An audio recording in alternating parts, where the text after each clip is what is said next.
eventually. I don't know. Yeah, I don't know either. That term retarded, I just heard it the other day. I don't remember the context. I think it might have been about the presidential debate. The part about eating cats and dogs, the Haitian immigrants. Somebody on like Bill Maher said it was retarded. And then Bill Maher then replied back in a sentence, yes, it's totally retarded or whatever. And I was like, what are the rules of usage for this word? Because I thought this was a 100% banned word. The way that like the N-word is banned, you know what I mean? Or something like no, you can never say this on the Bill Maher show. I mean, I feel like it's gotten a resurgence recently, but yeah, I thought the only thing, like, it's a flame retardant was already like, ooh, is that okay to say? It dances on the edge there of what's acceptable. But like, I mean, when speaking about a mentally challenged or handicapped person, yes, I think that you are not supposed to say mentally retarded. Right. Definitely not just retarded because that's pejorative. But I mean, when I was in grad school, we said mental retardation, mentally retarded. Like, this is a mentally retarded individual. Like, that's what was in journals and stuff. It was not pejorative at all. It was, this is the phrase that we use for a person whose IQ is less than 80 or whatever. Yeah, in high school, when I was a kid, right, the locker room stuff was like, you'd call each other retarded. You'd call each other gay too, or that's gay. Right. Gay meaning stupid, right? Like, oh, that shit's gay. No, right? But clearly that's like, oh, you meant like you were calling each other gay. Like, you're like, well, no, like that's stupid, but it was also, no, it was very clearly that like, this is what a gay person would do. And being gay was bad when I was in school. I mean, if I'm being totally honest. Right. But we would say, yeah, God, you're such a retard. That's so retarded, whatever. Now it's you so know what gay, it's retarded. So this thing is so gay. Hey, we speaking of episode titles. Yeah, right. Robert and Kalyn Get Rich. So gay, it's retarded. Don't get us banned on YouTube. But... My God, we would get a flame war for that. Yes. And rightly so, probably. Like, but you know, Cody and his buddies now, they run around and like, that's so autistic. You're so autistic, which sounds to me like worse because they're saying... But like, we don't say autistic anymore. That's another thing that's like gone off. Don't? Like, it used to be Asperger's and autism, and then autism was like a spectrum that there's like Asperger's here, and then like you go to like the individuals who like are nonverbal. Like, now it's like, oh, now we're all just neurodivergent, and it's like anybody who's like slightly weird about anything, and I'm like, okay, I feel like all of y'all little Generation Alpha or whatever all really want to be like unique snowflakes. And you're like, and everyone needs to recognize how unique I am. Here, let me tell you, I'm neurodivergent. I'm also I'm a sapiosexual demi whatever, blah, blah, blah, blah, blah, blah, blah. And like, I identify as an owl or whatever. No one gives a shit what your sexuality is, period. Unless you're like engaging in a conversation about, oh, should we date? Or do other things that dating people do? That's the only time it's relevant. No one else cares. I love the people that freak out about being misgendered. I just think it's so, like, everybody's so sensitive and everyone wants to be so special. And it's like, ugh, okay. Like, you need to go back to, like, the Gen X stuff where it's like, children are not valuable. We just go outside for the day and we're done with you. And, like, hopefully you don't get abducted. I feel like there's so many damn generations now, right? Our parents are boomers. Then there was, like, nothing until you're a Gen Xer. 25 years later. And then there was the next thing after that is millennials. Right. I saw something that had each generation's thing. What was Gen X? TV? Gen X. Okay. Life-defining events for Gen X are end of the Cold War, Live Aid, first personal computer. Live Aid. I don't know why I don't know. Live Aid was a generation-defining event. So Gen X, they have Cold War, Live Aid, first personal computer. Communication is email or SMS. Yep. Key technology is PC. Hobby is surfing the internet. Yep. So far, they're doing fine. Yeah. I think. I feel like I relate to that a lot. Then millennials, 81 to 97, that technically is me by 1 year. And ours is 9/11 terrorist attacks, Iraq War, and advent of social media. Social media, for sure. For sure. They say that our communication is instant messaging. Our technology is the smartphone. And hobby is video games. Yeah, iconic figure. Yours is Kurt Cobain, which I feel like that's my iconic figure for sure. Aw. Like angsty have ass him. teenager. That's Gen like X is super me. taking Kurt Cobain. You can't have him. I could be born in 1980, and ours is Mark Zuckerberg. I'm like, you know. Well, then what's Yeah. after millennials then? Or we Oh, run sorry. out? No, we have not run out. Because I've got two that were born post 2000, so I need to know. Yeah, so then Gen Z's 98 to 2016. Mm-hmm. Okay, so Gen Z, their thing is the post-Great Recession, Arab Spring, and rise of AI. Really? AI already gets credit? Okay. Fair I enough. mean, yeah, I don't know. This was from 2016 also. Their way of communicating is emojis. Their key technology is AR/VR. All right, this is where the article falls down. They wrote this article too early, right? They didn't have the gift of hindsight to look back and see which of these. Because VR, Right. come on, that's like that doesn't define any generation, not yet. Yeah, it's definitely a lot more like prevalent now. It hasn't like, changed our lives, changed the world. So that's why, Zuckerberg, that guy that you idolize so much in your generation, like he spent billions on AR and VR, and then they had to quit that bullshit because it hasn't really paid off. It's like 3D printing. Everybody thought it was going to be the thing. This thing has an interesting, it's like the aspiration or attitude towards technology, towards work. For Gen X, aspiration is work-life balance, attitude towards technology, digital immigrants. The next generation's natives, or the Z generation for sure natives. Oh, natives is Gen Y. Millennials and Gen Y is the same. Oh. And then attitude toward careers, loyal to profession, not necessarily to employer. My generation's about flexibility and freedom, digital natives, digital entrepreneurs, work with organizations, not for organizations. The way they said it, where you work with this, you don't really ever feel like you're part of that company. You're working with them and you're selling your service to them. Yeah. And right. I guess I feel in between on that kind of thing too. Like I do not feel like any sense of like the loyalty to a company thing. Oh, I'm United Health until I die. There is nothing I care about more than improving our bottom line. Like, no. So anyways, I feel like I'm in between generations. So we call ourselves Zennials. Zennials. Okay. Like, by the way, being derogatory towards boomers is definitely a thing out there. This phrase like, okay, boomer, whatever you say, Yeah. So I feel like the younger generations are starting to be derogatory towards us also. It's been recent that I've started feeling like, man, I guess I am old because I don't even know what you kids are freaking talking about for the most part. Like this Sigma stuff and like Riz and all these phrases that I'm like, why are you not just saying the actual word? When I saw a commercial for the MTV Music Awards, which I could hardly believe still are a thing, but then I was like, all right, am I going to have heard of one of these artists on the MTV Music Awards? And they're like, da-da-da-da, these names are flying by, and then Lenny Kravitz. I'm like, oh, hell yes, Lenny Kravitz. I heard he brought down the house, Lenny Kravitz. Eminem crushed it at the MTV Music Awards. He's 56 years old or something. Whatever. Should we look at our portfolio? Well, I was going to say at some point here, we probably ought to kick off the show. So with that, here we go. Let's cue the music.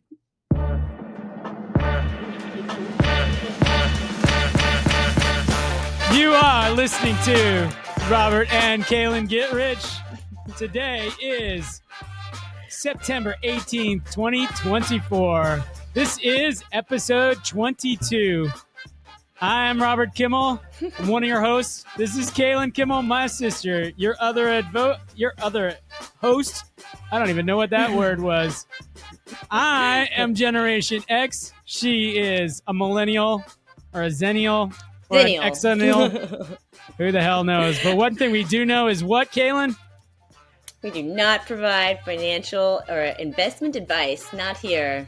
That's a thing we know. It sort of came across as like a negative. Like we know, don't not do this or something. Anyway, you get my point.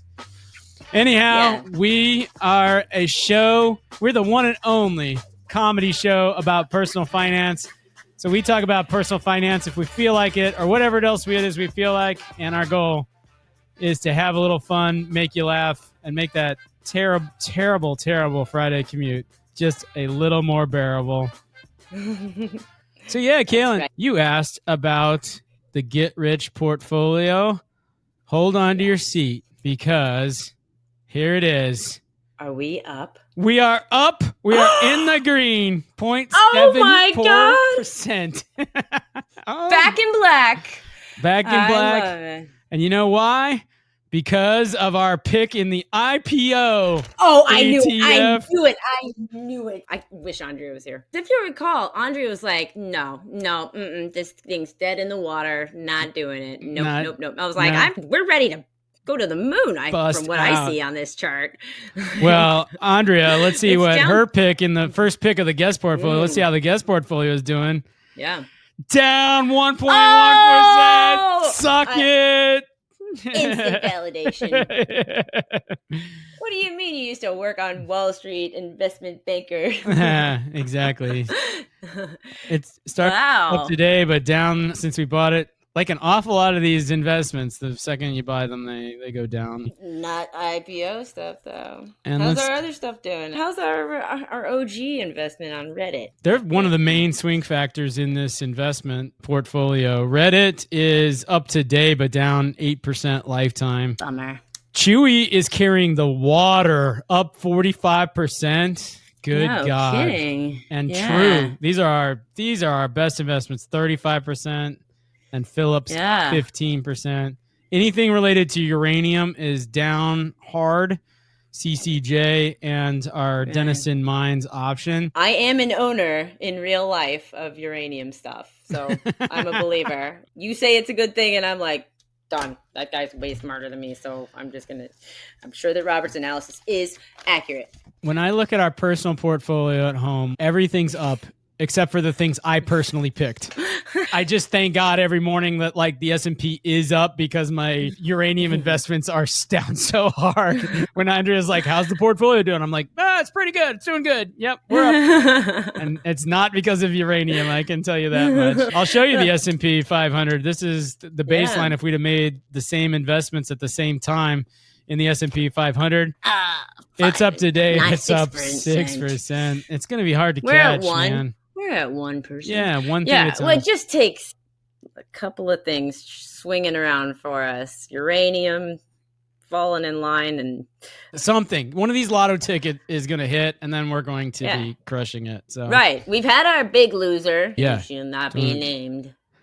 She's talking about Chicken Soup for the Soul Entertainment for all of you new listeners that went out of business. One of our investments. You know, the Fed is due to announce rate cuts today. And the big question is, will it go down 0.25% or will it go down 0.5%? I'm just guessing, but if it's 0.25, then my guess is the market will be pretty flat, maybe down a little bit. If it's 0.5, they'll get excited about that and it'll be up. Right. I'm sure you knew that today was Fed Open Markets Committee Day and they were going to make this decision about the rate cut. It's on my list of things to talk to you about. All right. What? Yeah. What are your viewpoints on the matter? So I was amazed when I was looking at potential car loans. Did you know that used car loans and new car loans, you have a different rate? Yes, I did. Credit score? Yes. And it's a pretty significant difference too. Huge difference. My credit score, as you may recall. What was it? Achieved the unachievable. 850. And so I was surprised that for a used car, what was quoted to me from one of my financial institutions that I have a relationship with, it was like 7.5% or something like that. And I was like, what? That sounds like a lot. I mean, this was rates from one of my banks. I was just doing this online and they gave me instant approval without having to check anything because they know me. Yeah, that kind of thing. And they know you're an 850 kind of person. That's right. Which I'm like, I'm an 850. You want to charge me 7.5% interest on like a $6,000 loan? I was like, okay. But like my last car, I got financed through Nissan, and then they had my title up until it was totaled, and I needed to get the check for it. Like I didn't realize I needed to like get it from them. So they'd just been like I paid it off like 9 years ago, something like that.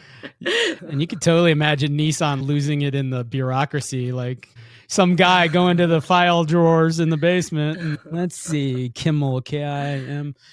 Yeah. Is that like Jimmy? Kalyn, you want to talk about residual value? So we go to this party on Friday night, 3 couples, and these other 2 ladies that are there, they have these bags. The brand is Goyard or something. And like, we're sitting around drinks and these like Goyards are featured prominently on their laps. You know what I mean? And Andrea goes home and looks these up. So here are Goyards used at $26.50. Yeah. And $26.95 and $2,000. Oh, you could get a business card holder for $900. Yeah. Used. The signature on a Goyard is this herringbone pattern. Like an Escher. To me, it looks like Qbert. You remember Qbert? Qbert was like the most annoying. You had that video game? Yeah, it was like the most annoying video game there ever was, because you could not move directly right or left or up or down. You had to move at angles, and of course, you're doing this on a crummy Atari joystick or whatever. But it's a fine enough looking bag. They're leather, or I think they're like kind of plastic. They look like plasticky to me. Like they look like they're not leather. And like $3,000 or whatever for a new bag. It's expensive, but nothing compared to some of these bags, Birkins and stuff. This is a Hermes matte crocodile 18-karat diamond Himalayan Birkin for $315,000. Wow. Yeah. The diamonds and whatnot give it some value, don't they? But I mean, it does have value. It's like delivery's $14.95 for that bag, by the way. $14.95. Like, I can't get free delivery for a $315,000 purse. No doubt. But why don't you call your bank and see what kind of loan they would give you for the $315,000? Right. I mean, it's like a house. Yeah. It's like a house with way less residual value, probably. Yeah. I have seen articles that talk about how well Hermes Birkin bags retain their value because they're so rare and there's so few of them, blah blah blah blah blah. But I'm like, I guess if I'm gonna have it in a safe or something, I'm for sure gonna bang it up. Like every bag I ever have, even if I try to be nice to it. I like nice handbags, but I don't need it to be that nice for sure. I don't know. Molly gave me one that's worth a good amount, probably in the $3,000 range, but then that makes me not really want to use it that much, even though it's awesome. Well, you could list it on Poshmark and sell it and pay down your car. I really like it. I had one other thing from last time, which was we talked about Jason Kelce.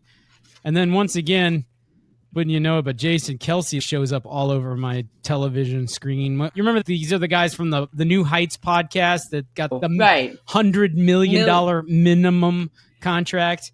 So he's pimping Cheerios commercials and stuff. Yeah. So I feel like this is the first time I've ever seen either of them. Do you know who Talor Swift is? I have heard of this person, Talor Swift. Yes, I believe so. Is she in the papers? Yeah. Wait, is she in the she's an artist of sorts, right? Yeah, I do know Talor Swift. So Travis Kelce is the one that you'd have way more chance of knowing. The Republicans have this conspiracy theory that their relationship is arranged so that she'll endorse. Or somebody's got to connect the dots. I remember hearing about. Yeah, it's a really weird one. It's like something about the date of her concert and like his number on his football and I was like, what? I know you QAnon people like really go to town with this shit, like these symbols and stuff. I love that numerology stuff and symbols and patterns. You know, I like, here's this Bible story and the guy gets a fish and like fishes are also referenced in this verse and they symbolize blah, blah, blah. And, you know, I love that stuff. Well, Judaism goes to town with that shit. Is that right? Like... Yeah, so every letter has a corresponding number, right? Uh-huh. And so whatever words add up to, then you have things that mean. They go really deep into numerology and whatever. Like Aleph is the first letter, and like I can't remember what the first Hebrew word of Genesis is, but it's very meaningful that they're like in the beginning. They geek the fuck out about that, and I'm like, man. Like, yeah, this sounds like it's right up Dad's alley. He loves telling the story of like, what's the first word of Genesis? In the beginning Well, in some versions, it's when the beginning or the right. Yeah. Because And I'm like, think about what that implies. That means maybe there was a time before the beginning. He came and listened to my pastor's sermon and was about turning the water into the wine. And the pastor was like, people, you are the wine. You are the miracle. You were the plain Jane water. And now Christ has converted you into the amazing wine. And Dad's like, ha, whatever. This verse, this has nothing. What? I've never heard that before in my life. And you're like, okay. And he's like, I'm going to learn ancient Greek and Japanese. And I'm like, what is your deal with learning languages right now? Like, he's like super, super into languages. And I'm like, yeah. Well, he plays that game. God. Yeah. Whatever the Duolingo game or whatever it is, it makes lots of sounds, right? It's like, Moshi, Moshi, blah, blah, blah, blah, blah. And then you have to say something or pick something or whatever. And they're like, bring. Dad does that shit everywhere. And I was like, why don't you get headphones? And finally, I had to give him a pair of headphones. Right. But he has noise canceling. Anyways, whatever. But Mom was like, it's so nice. Now I don't have to take out my hearing aids because I don't have to listen to Dad do these games all the time. But I'm like, you were going to sit in an airport and like, he does. He'll go to public places and on regular volume, have the thing talking to him and bring, bring. I'm like, okay, boomer. Like, just, yeah. I mean, like, you are aware that there are other people around you, right? And there's a solution where you can continue to play your game. You can do whatever you want to do. I mean, it's like the people that walk around playing music on their phone. Yep. Just like in the elevator. And they're just like, I'm listening to this song. Yeah. And so are you. I don't run into many people like that in public, but I do in my house. That's Cody, who hardly ever wears headphones. Cody goes to other people's houses. The mom of the friend or whatever is like, Cody's the perfect citizen. What a perfect angel. Opens the door for people, polite, blah, blah, blah, treats others with respect. He comes home and he's like, throws his shit on the, like, fuck this. Like, what kind of fucking dump is this, Mom? Like, and like, there is something about Andrea that just annoys the hell out of Cody. I mean, I think it's a little bit of the for control being a little bit and OCD and things go in their spot. And I want to know, how's your homework going? Like, I'm the parent. I need to know these things. And he's just like, Mom, get off my back. It is just Jekyll and Hyde, depending on who he's with. It's incredible. It reminds me of one of the Christmas letters you sent out when he was 3 or something. You were writing what everyone's like purpose was. Andrea's was vacuuming and Cody's was pulling out a drawer and dumping it on the ground. I'm like, since the beginning, those two have been at odds about, you know, things being just so.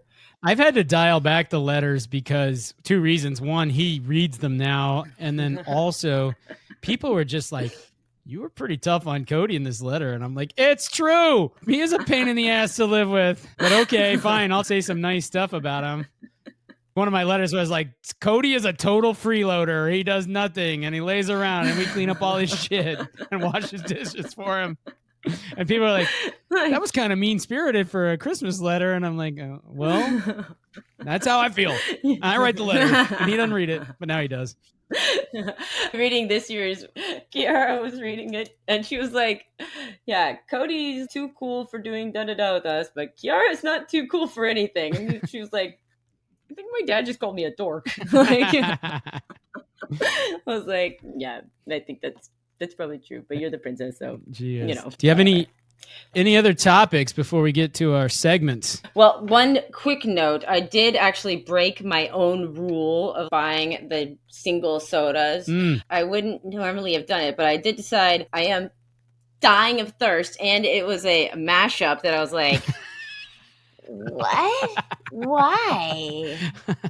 And yeah, it's so you know how when you eat an Oreo, how you're like your breath is right immediately after? Like, no, I don't. But go ahead. Like, okay, I feel like I can smell the Oreo when I drink it. I don't really taste it, but then I smell Oreo on my own breath. It's like weirdly chocolatey. It's foul. I think I'm not very breath aware. Andrea is picking on me incessantly all the time about my breath. And I'm like, first of all, I find it's a little rude to tell people that their breath stinks. I can't imagine that yours does, though. Your very good about brushing and flossing and everything. You don't And tongue drink a ton of scraping coffee. even. Yeah. I've never ever in my life noticed your breath. Never.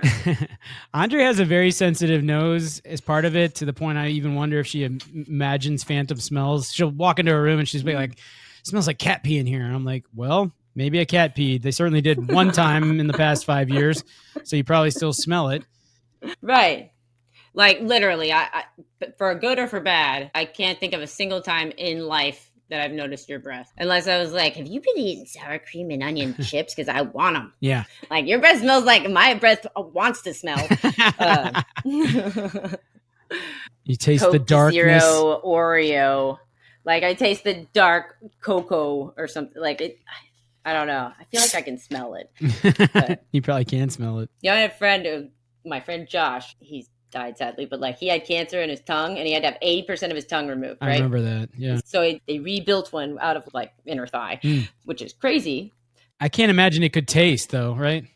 No, he could not taste. Okay. And so one thing he really missed was having a Coca-Cola. And so whenever he wanted one, he would just get it and he'd smell it. Because that was like as close as he could get. Up until that point, I had never even thought about like how a Coke smells particularly. But I guess most of our taste is in the smell or whatever. Here's another thing. See if 5-pound gummy bears have a smell. Let's try that. I know this one does. I think this is a natural segue to the 5-pound gummy bear. Yeah, totally. I believe it's cherry flavored, if memory serves. It is cherry. It's absolutely cherry. The bag is looking like it's had better days. Yeah, no, I was thinking I needed to swap out the bag after 4 days. I gotta imagine if the bag looks bad, the gummy bear looks like he's really been through the war. It looks like he's got 2 chunks taken out of his butt from last week. How quick was Andre to be like, eat his butt, eat his butt? I know. Like, I was like, okay. All right. Whatever winds your clock, babe. All right, here we go. So, yeah. Kalyn is going to take a bite. Let's do the weigh in. Oh, weigh in first. Okay, before and after, yeah. Well, yeah. So this says 4 pounds, 11 ounces, 0.4. Here she goes. We're going out the top of his head. Oh my goodness. This might be the biggest bite yet that Kalyn is taking out of the head. These bites are hard work because she they are hard work. Bites off more than she could chew, honestly. Wow, that is one chunk. That's a pretty big dent. Yeah. We got this huge chunk out of it. I almost think you should spit out that and weigh the piece. Okay. Let's see if our math adds up at the end of the day. It is 0.9 ounces. Wow. So almost a tenth less than. Almost an ounce. I'm like, let's get it up. So we should be in the 2 bites. All right. Let's just add to that. Let's see. Oh, that's 1.2. Yeah. I thought. Oh my God, this is boring. Okay, I'm getting there. Okay. Jeez. I just want precision. See, now it's 1.6. Damn it. Robert. I've got things to do. Tapping the pen. Okay. Okay, I'm putting it back. You're putting it back. I'm at 1.5 ounces. All right. 1.5 ounces. All right, here they go. Now I'll weigh it, and then I'll be chomping on it the rest of the podcast. Uh-oh. I see that the S&P 500 is just rocketed upwards. Oh, does that mean they did the 0.5 interest? They announced a big rate cut, 0.5 percentage point. Look at that. We're rich. Right. Now you can go borrow that car money for like 7%. So now I got 4 pounds, 9 ounces, 0.9. Yeah, you're in the ballpark. Let's do the scam of the week. Yeah, let's hear it, Kalyn. What have you got in the way of a scam of the week this week? So I thought I would pick up from last week and talk about Martin Shkreli. What's his name? How do you say this? Shkreli. So he is famous for being the pharma bro, but that's not actually what he has been in trouble for. He basically came up, worked as an investment banker and then decided to create his own investment banking firm. So money management, whatever, capital, blah, blah, blah. Something with money. Yeah. Thank you for this lesson in investment banking, Kalyn. That was very informative. Yes. He created his own, and in 2006, he was sued by the Lehman Brothers because he'd shorted a ton of stocks and they couldn't cover his losses. And so they sued him for like multiple millions of dollars. That didn't stop him though. So he shut down that firm, made a new firm, and then he shorted 32 million shares of another stock and left one of the other banks high and dry. So that's another 7 million. So He went to prison for securities frauds because he was also manipulating the price. Then he had to close down again. Because apparently that's what you can do. You can once you get to the point where you can have your own investment firm, then it's just the world is your oyster. Game on. Right. Okay, so you can just make these crazy ass bets that don't pan out, and sure, you'll get sued, whatever. At first, it was just a civil suit. Like, just Lehman Brothers, like, hey, like, you need to pay us. Actually, what he, like, got sent to prison for several, what's it called? Years? Is it called years? Yeah. Is that what we call, like, it's like a lot of days, a lot of them together. Yeah. But not like 3,000 days. More than a month, less than decade. So you're thinking decade? No, not decade. No, so it was like 2 charges of securities fraud and like some conspiracy charges or so.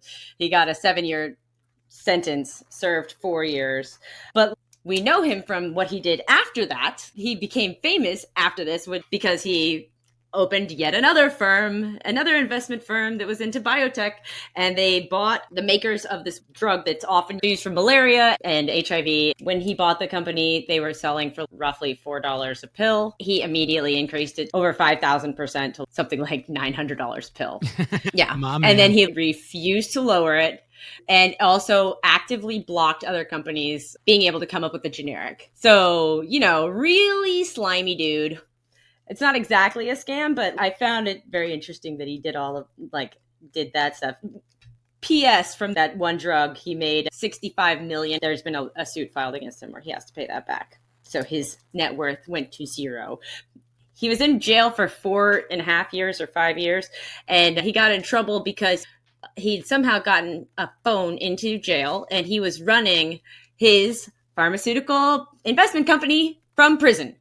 And he's finally been banned from pharmaceuticals, and he's protesting it. And he goes like, I really feel like I can contribute to the development of drugs. I'm like, you can contribute to nothing.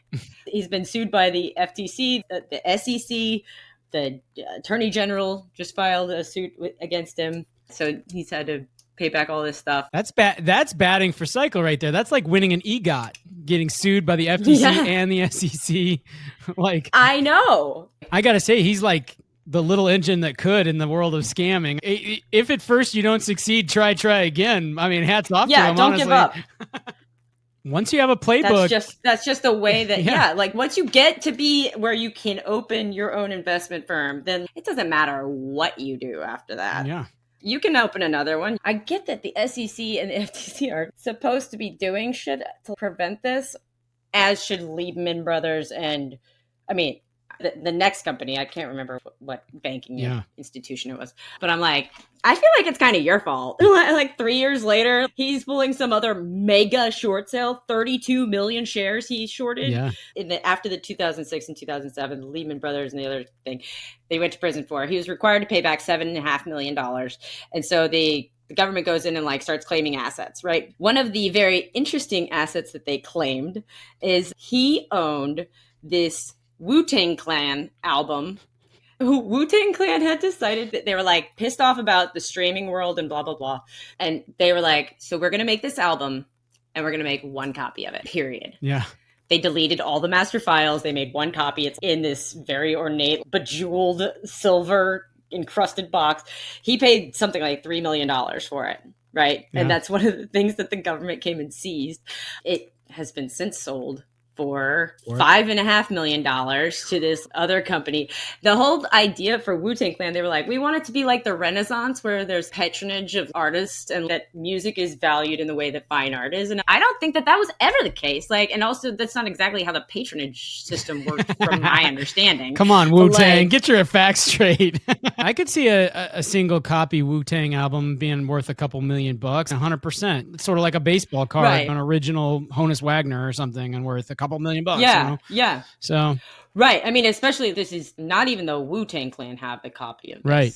So you own everything related. Plus you said the cover was bedazzled, so that's worth something. It's like some of those expensive Hermes handbags that have like diamonds on them. Yeah, it's like silver and jeweled and whatever. Right. Apparently, he also wanted to buy like Kanye's album, and he offered him like $15 million for one of his albums. This guy's like dripping in because he made $65 million from changing the price. That doesn't mean you can go spend 15 of your 60 million on albums. Well, I mean, he's got credit with Liebman and all of these people. They're like, yeah, do whatever you want. We're sure you're good for it. Yeah, like because you're history's totally any guide. You're a stand-up guy.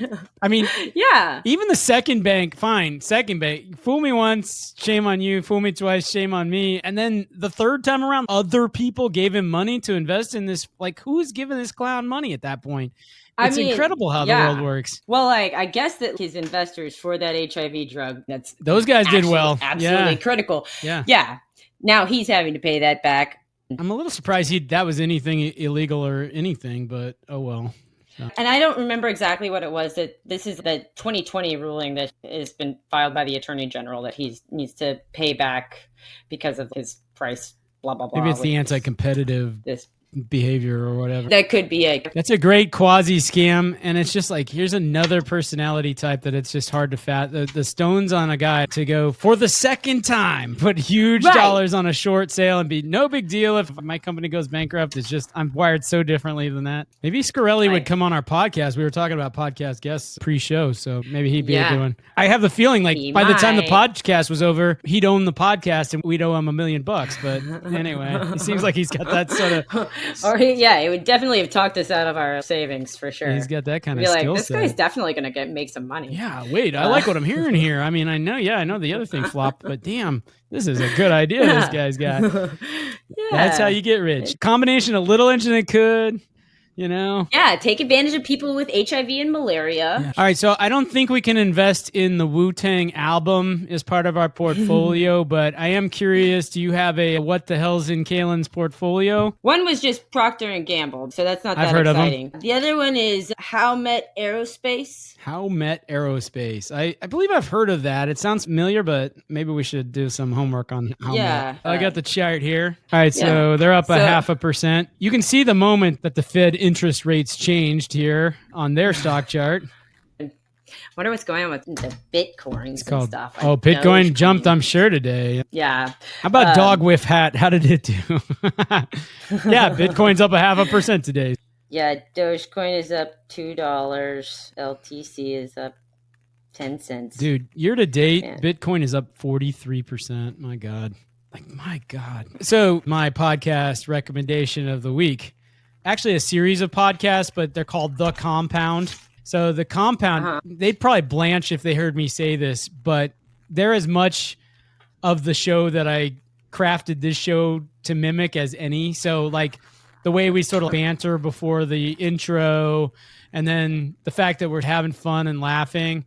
If you took our show, but you added a whole bunch of financial expertise that we don't have, right? And it's people who know what the hell they're talking about, bantering back and forth about the markets.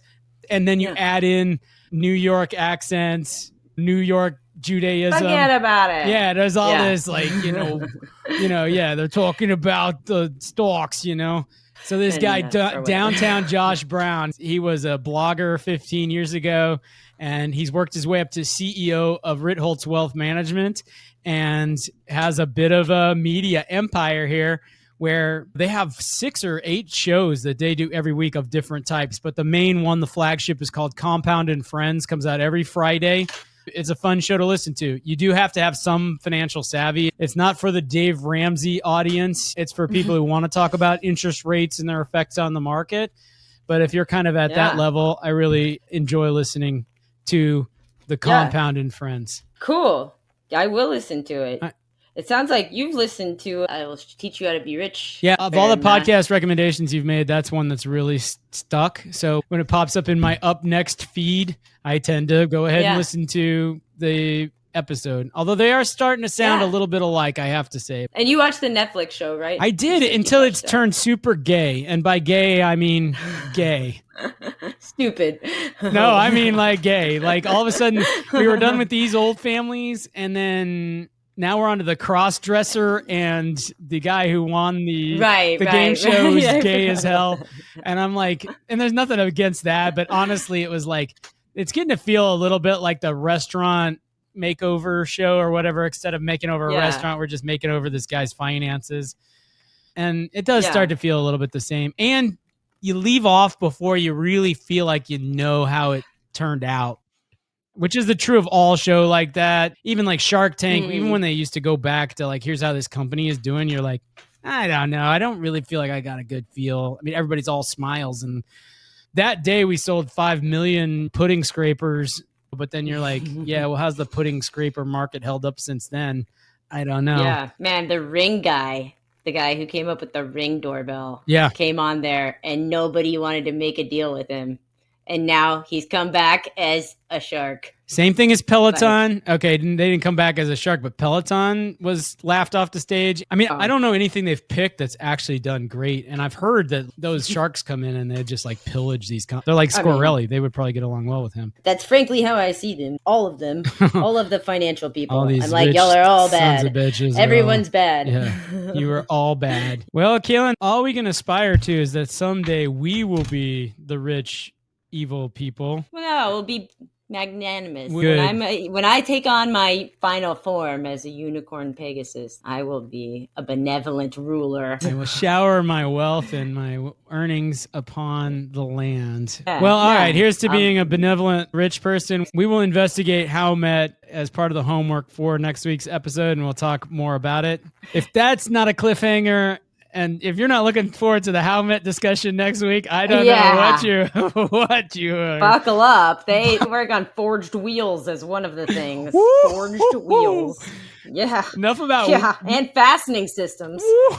So I'll say no more. Enough about Wu Tang. We're on to forged wheels and fastening systems. With that, cue the music. You have been listening to Robert and Kalyn Get Rich. Thanks so much for listening. Robert and Kalyn Get Rich is a production of Get Rich Media. Be sure to like and subscribe. Recommend this to your friends. Send us an email, Robert and Kalyn Get Rich at gmail.com. Kalyn is spelled Kalyn. The one thing you should never do. What was it, Kalyn? Remind me. Look to us for financial or investment advice. No, the guy you want to look up is Martin Shkreli. Go talk to him about financial advice. He knows how to get money from people, for sure. You will leave that meeting with a much lighter wallet than you went into it. With that, I think that's about it, Kalyn. I think we say goodbye to the good folks on their commute.